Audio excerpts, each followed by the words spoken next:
wondering if I will ever catch a break. Oh, god damn!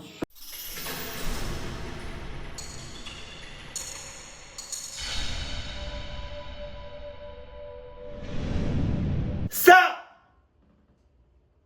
And it's not that hot right now. Hold on now. I mean, it's hot, but like, I'm okay. Right now. I just can't be doing too much, though. The air was thick with the scent of freshly cut grass and rain-soaked pavement as I walked home from my basketball practice. Sweat clung to the back of my neck and my legs ached from sprint drills. My hoodie was damp, sticking to my back. I was tired, but the shortcut through Willow Park would get me home faster. As I cut through the narrow path, I heard it, the familiar jingle, faint but recognizable, an ice cream truck. The melody floated through the humid... Well, it looks like my leg's working right now, cause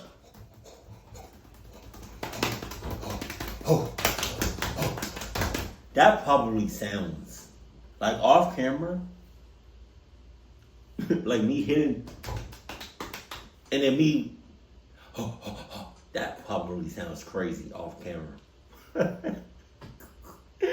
But my leg's working right now, though. They working right now. Punk, what are you talking about?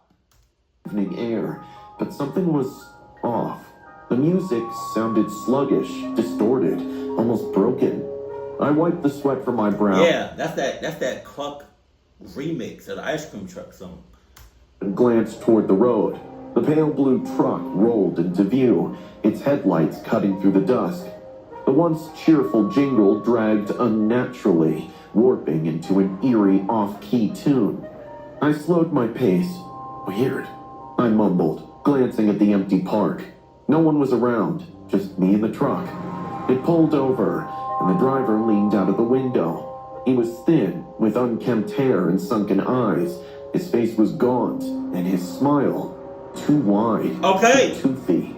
You look like you could use a cold one, bud. Yeah, and you look like you need to go to a dentist, barbershop, and what's them people called? The eye, not surgeons, like the, what's it called? Vision. You know, you got you got the dental, the vision. You know what I mean? I already said the barber. You know, honestly, you just need to get a whole ass makeover. To be honest with you, and to get the cluck out my face before I cluck you up. Somebody getting clucked up right now. He said, his voice gravelly and cracked. I stopped. There was something off about his smile. It looked as if it was stretching and shrinking. I felt nauseous. No thanks, I said, while fighting off a smile. But then I turned to begin walking away, my heart beginning to beat faster and faster. Come on, kid, it's on the house. I disagree. On the house? I gulped. I stole a glance back on the house? We're in a recession right now. We're talking about on the house. Somebody paying for something. Ain't nothing free. Nothing. Even if I bought something for somebody and they gave us, somebody buying something. Somebody, ain't nothing free. Not right now. He wants something. Probably that ass. I'm on one right. I'm on one right now and I'm hot. Shoulder, and sure enough, he was still there, staring at me and not blinking. I started walking faster. Just then, the truck stepped it up again, and I heard the tires screech on the asphalt. I turned around again, and sure enough, the truck was creeping towards me. Nope. I began jogging, my feet clapping against the pavement, and my breathing getting heavier. The jingle played again, slower this time, a complacent, provoking jingle. I turned on Maplewood Street, a shortcut to my house. But before I reached the intersections, the truck was already parked there, conveniently blocking me from escaping. I froze. The driver leaned halfway out of the window, his face drenched in shadows, eyes glinting in the dim light. I said, it's on the house. His voice was lower now, guttural and threatening. My throat tightened. He blocking your way? You can't go left or right? I turned and ran like hell. My legs burned as I sprinted, but I didn't dare slow down. I cut through the park again, hopping over a bench and pushing through overgrown bushes. The truck... You doing the absolute most because it was a big ass opening right there. You did not have to jump over there. Onto the sidewalk, tires screaming, nearly clipping me. I stumbled onto Willow Lane, a deserted residential block. The street was eerily empty. No cars, no porch lights, no people. My chest heaved as I pounded on the nearest door, fists slamming against the wood. Help me, please! Nothing. I ran to the next house. No answer. I turned around and the ice cream truck crept closer, headlights illuminating the entire street. The driver stepped out. His boots splashed into a shallow puddle, and he stared at me with that same toothy grin. Okay. Too wide, too forced. So why we not running again? Why we not running again? What we doing? Well, I know you tired. I know you was already tired. I know your legs was already tired before all of this even happened, but why we not moving? Nobody's home, huh? He cooed, tilting his head. That's perfect. I stumbled backward, my hands trembling, but the man advanced slowly, like he was enjoying it. My back hit a chain-link fence at the end of the street. I glanced left and right. No way out. My heart pounded in my ears. The man whistled sharply, making me flinch. You sure can run, kid, but you can't run forever. He grinned broadly, his lips stretching back in a nasty way. It was then that I saw them. His teeth, decayed, broken, black at the gums. I gagged, and then he grasped his jaw and ripped out a tooth. What? Pop! Blood poured from his gums and dribbled down his chin. I stood frozen, paralyzed, watching as he ripped out another and then another. He threw the jagged, rotten teeth on the road as if they were candy. Pop, pop, pop. His fingers slick with blood, and he smiled even wider, revealing gaping, bloody holes. He reached out, his bloodied hand, and wiggled one of the teeth between his fingers. You like sweets, huh? Want one of mine? I was backing up, my stomach churning like I would throw up, but it was quick, instantly taking steps to close the distance, running his sticky, blood-slick fingers on my hair. Such pretty hair. Soft. I snapped. I swatted his hand away. Dead ass, I would have kicked him in the bananas and coconuts. I promise you. He got that close. I'm hitting his head. Gasping in disgust, I ran down the street, sprinting as quick as How are you just now running? You had more than enough time to run. What the hell? You even look left to right. Could move. My lungs burned, and I did not stop. The man didn't walk after me. No, he jumped in his truck.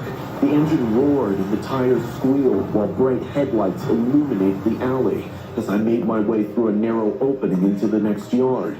My shadow was stretched as long as my movement was across a crude, unfinished brick wall. The truck tires squealed as it sped after me. I ran and dove quickly through a closed chain-link fence into a dirt-covered yard. The jagged metal sliced my arm, and I felt warm blood soaking my sleeve while I suppressed a scream. I hit the ground hard in a dusty, overgrown, unruly backyard. The weeds brushed against my trembling legs while I crouched as low as I could to conceal my body. Bleeding arm clutched tightly against my side, trying to muffle shaky breaths. The ice cream truck skidded to a stop, a breath behind me, and the warped skeleton jingle echoed through the empty blocks, rhythmic in its broken, offbeat, out-of-tune formation, a dying music box. I squeezed my eyes shut and felt my fingers string against the raw, flesh separation of flesh underneath in the palm of my arm. The headlights remained on, washing the narrow alley and wall, illuminating my faint shadow against the rusted dumpster. For a moment, I swore I saw the driver's silhouette, unmoving, watching me through the blinding light. But then, the truck slowly backed away. Its tires crunched over loose gravel, the jingle distorting further, fading into the distance. I exhaled sharply, my limbs trembling, unsure whether I had truly escaped or if he was just simply toying with me. But then I got sure that he's gone, and I'm not sure if it's forever. Yeah, but now what neighborhood are you in? Because that seems like a Clark neighborhood. Streets were empty, carrying the quiet that made you feel like you were the last person on Earth. I was walking home from the library, my backpack heavy with textbooks, when I heard it, the faint, tinny sound of an ice cream truck jingle. I'm good. It was late, way too late for ice cream, but the sound was weirdly comforting. I followed the music because my curiosity got the better of me. Wow. The truck was parked. Wow. You're going to spend your entire life clucked up in cluck situations. You followed the music because your curiosity got, what you say, the best of you? Well, you know what they say? Curiosity clucked up the cat. Edge of the neighborhood, with its colorful lights flickering in the dark. The jingle played on repeat, which made it cheerful and eerie at the same time. Hello? I called out as I stepped closer. The truck looked empty, but the lights were on and the music was blaring. I figured maybe the driver was inside, so I knocked on the window. That was when he appeared. A man in a mask, one of those creepy, featureless ones, popped up from the back of the truck. Before I could scream, he grabbed me with a grip like iron. I kicked and thrashed as hard as I could, but he was too strong. He dragged me inside and slammed the door shut behind us. Everything went black. I woke up shivering, with my teeth clattering so hard I thought they might crack. The air was freezing, and I realized I was in the truck's freezer compartment. My hands were tied with a rough rope, and my breath came out in white puffs. The truck was moving, with the jingle still playing. I could hear the driver whistling along, his voice muffled but cheerful. "Hope you like Rocky Road," he said through a small vent. "You're in for a rough ride." My heart raced as I struggled against the ropes. That's when I saw it, a jagged edge on a metal tray just within reach. I grabbed it and started sawing at the rope, with my fingers numb from the cold. The truck came to a stop, and I froze. I could hear the driver moving around outside. This was my chance to escape. I slipped out of the freezer, hiding among the tubs of melting ice cream. The truck was a mess, with tools and junk scattered everywhere. I held my breath as I listened for any signs of him. The door creaked open, and I bolted. I burst out of the truck with the cold night air hitting me like a slap. Behind me, the masked man roared in rage, clutching his hand where I had stabbed him with the jagged tray. The truck's headlights lit up the forest, casting long, eerie shadows between the trees. The jingle played on, with its cheerful tune now twisted into something horrifying. I sprinted into the woods, my lungs burning. Twigs snapped under my feet, and my thin clothes clung to my damp skin. I could hear him behind me, with his flashlight seeping. So why in the world are you running in a straight line? Do some zigzags. What you mean go left to right a little bit? What you mean change it up a little bit? You going dead ahead. You just going straight. Obviously he gonna catch up to you. Obviously he gonna get you. The trees. "Come on, sweetheart," he called, with his voice taunting. "You're making this harder on yourself." I ducked behind a fallen log, pressing a hand over my mouth to silence my panicked breaths. The light passed inches above my head, illuminating the mist swirling around me. I spotted a dirt road up ahead. If I could reach it, maybe I could flag down a car. I made a run for it, weaving through the trees with my heart pounding. My foot caught on something with a big thump, and I crashed to the ground. It was a tripwire. He had set up a trap. I groaned in pain, scrambling backward as he emerged from the shadows. How did he do that unless by some odd chance he anticipated his victims to be running in that same direction? No. With his hulking form silhouetted by the flashlight. "That wasn't very nice, stabbing me like that," he muttered, shaking his injured hand. He reached into his apron and pulled out a rusty ice cream scoop, sharpened into a jagged blade. "It's time for your special treat." My eyes darted around desperately, and then I saw it. It was a rusty tire iron, half buried in the dirt a few feet away. I lunged for it, just as he grabbed my ankle, yanking me back. I twisted onto my back and kicked, sending a spray of dirt into his face. I grabbed the tire iron and swung wildly, connecting with his knee. There you go! I howled in pain, collapsing onto all fours. And I didn't stop. I raised the tire iron again and brought it down on his shoulders, his back, and his head, over and over again. The masked man lay still, with the mud beneath him darkening with blood. I staggered to my feet, panting and trembling. I stumbled onto the road, barely able to stay upright. A pair of headlights appeared in the distance. A car. It felt like salvation. I waved. Yeah, but not for me. You got it. I would have saw all that blood on you. Oh, honey, I'm driving right past you. Cause I don't act like I see you. Like I see you, but I don't see you. With tears in my eyes. The car slowed down and I felt a wave of relief wash over me. The car door opened and a woman with warm brown eyes helped me into the vehicle. From the driver's point of view, at least if I was the driver, I would have thought the whole time this situation would have been a setup. You know? That could have been either real or fake blood on her. And because she's driving right next to the woods. Somebody could have easily jumped out and attacked the driver. My whole body was shaking, my clothes mostly ripped and wet. She asked me if I was okay. I replied, I'm good. Do I look okay? Just take me home. And got in. Do I look okay? Huh? Do I look like do I look like I was left off bad and bougie? Do I look like I was left off bad and bougie? Huh? Do I look like I was left off bad and bougie? Huh? Do I look like Oh, why do people ask that silly ass question? I'm crying my eyes out. I'm hauling ass out the woods. I got blood all over me. I'm out of breath. I look disheveled. You ask me, am I okay? Shut up. My grip tightening around the seatbelt. When I got to my house, I stumbled out of the car and banged on the door as hard as I could. My parents' face turned white when they saw me, covered with blood, shivering, and barely able to keep my balance. My mom wrapped me in her arms, weeping out loud, and my dad called 911. The police arrived in a minute. I told them everything. The ice cream truck, the freezer, the woods. The police searched the area but found nothing. No truck, no man. Now, every single time I hear an ice cream jingle, my stomach knots. The police couldn't find him, but I know he's still out there, watching, waiting for when he could play again.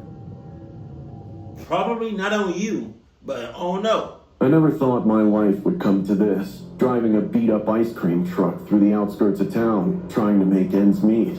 But here I was, Roger, a guy in his late 30s with more bills than dreams, handing out cones to sick kids at a care home. Jesus. The sun was setting as I pulled up to the worn-out building, with its paint peeling and windows fogged.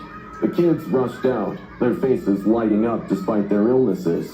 Caregivers followed, smiling as I handed out ice creams. It felt good, like maybe I was doing something meaningful for once. But then I heard it. 3 caregivers frantically calling out a name. Daisy! Daisy, where are you?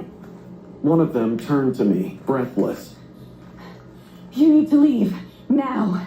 Daisy's escaped, and we need to lock the gates. I didn't ask questions. I just got into my truck and drove off, with that kid's laughter fading behind me. The highway was quiet, carrying the kind of silence that makes you feel like you are the only person left in the world. The radio crackled softly, playing some old song I didn't recognize. I was lost in thought, wondering if I will ever catch a break. Oh, god damn! A sharp blade pressed against my throat. Drive, or I will slit your throat. A voice Jesus! hissed. I froze, with my eyes darting to the rearview mirror. There she was, Daisy. Her wild eyes stared back at me. Hey, I remember that sour cream. That has nothing to do with what I'm about to tell you. Well, I mean, it kind of does because her name is Daisy. Y'all remember that sour cream commercial from back in the day?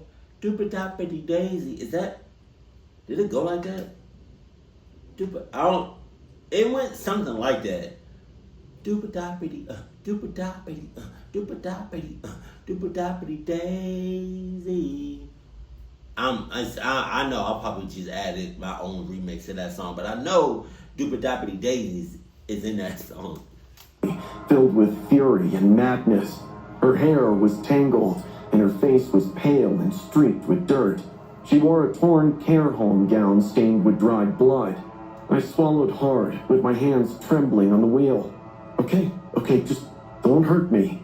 She did not say another word. She just kept the ice pick pressed to my throat as I drove. Stop here. She ordered, pointing to a deserted stretch of road near an abandoned cemetery. I pulled over and she leapt out of the truck, sprinting into the foggy graveyard. My heart raced as I grabbed my phone and called the caregivers.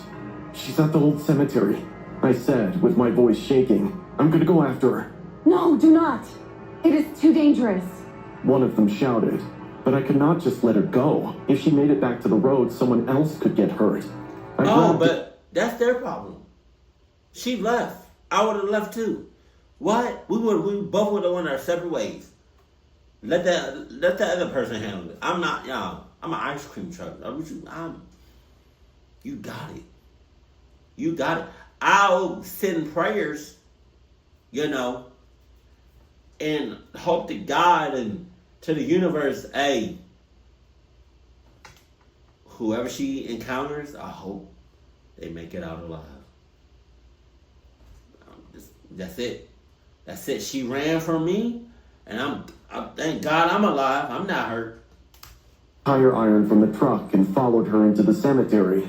The place was a nightmare, with overgrown weeds, cracked gravestones, and a heavy mist that made it hard to see more than a few feet ahead.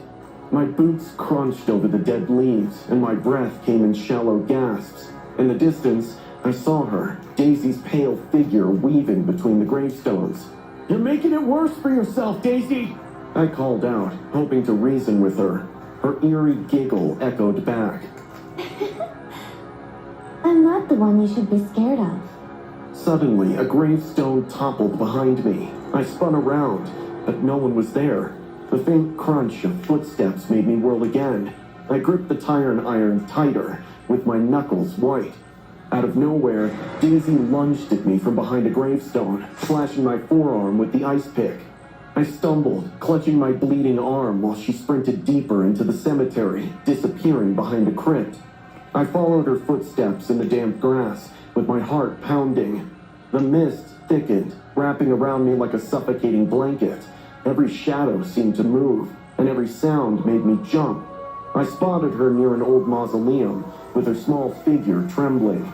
Thinking she was too weak to run, I approached cautiously, but she vanished. Before I could react, Daisy burst from the shadows, tackling me to the ground. We struggled violently, tumbling against broken headstones. She scratched and clawed at my face. You're a grown-ass man fighting a child. If you don't just pick her up and just throw her, like what? Screaming incoherently, I caught her wrist just as she plunged the ice pick toward my throat. Sirens wailed faintly in the distance. The caregivers and authorities were coming. Using my last ounce of strength, I slammed Daisy's hand into a sharp fragment of a broken gravestone, disarming her. She wailed like a wounded animal, thrashing against me, but I pinned her down until the caregivers arrived. They injected her with a sedative and she went limp. Panting and covered in blood and dirt, I collapsed beside a gravestone. Daisy, heavily drugged, locked eyes with me as they strapped her into a stretcher. Her lips curled into a sinister smile. I limped back to my truck, exhausted. That was when I saw it. An ID badge on the passenger seat. It was a care home badge with Daisy's picture, but the name read Carly Rivers. My stomach dropped. One of the caregivers noticed the badge and turned pale. That is not Daisy. She whispered. Daisy's still missing. Oh! I stared at the cemetery, with realization dawning. I had just spent the last hour chasing the wrong girl. From the darkness, Daisy's faint giggle echoed, unseen and still on the loose. That's not your problem now. That's not your problem. Let somebody else handle that. You know? You got the officers, you got the military, you got the FBI, you got the CIA, you got the Secret Service, you got everybody. You got all these other people that it's their job to do what you just did. She ran from you, and that could have been a blessing in itself. But nah, you all play with cluck asses and shit. You got it. Keep it cool, keep it classy, and I love you. Stay happy. My family.